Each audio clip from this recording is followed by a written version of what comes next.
wararku waxay sheegayeen ciidamada Somaliland iyo kuwa Puntland inay isku dhacaan way jirtay bishii January February lixdeedii ciidankaygu inuu ka guuray Somaliland gudaheeda goob kamid ah oo Somaliland gudaheeda meel ka badan oo agdishay way jirtay qaylo badan oo ka yeedhay Somaliland Puntland oo ay hawada ugu soo duusheen wana soo xadgudubteen imikana ay wari ka wadaan oraha caalamka iyo gudahooda dadkan lagu aablo dagaal oo iska celin anu taama qabo ma naanduulin kuma naxadgudbin anu waxa taagana gartaa Soomaaliya xadkeedii waa xadka Ingiriiska iyo Talyaaniga kala samaysteen oo caalamka oo dhan ogsoon yahay Afrikana ku dhisan tahay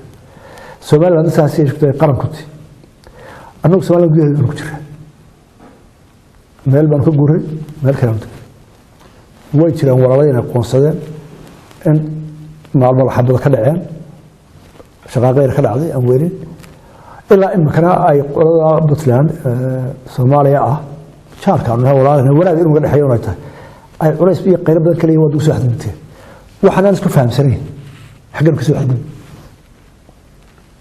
anagu xadkii Soomaaliland baan ku jiraa waliba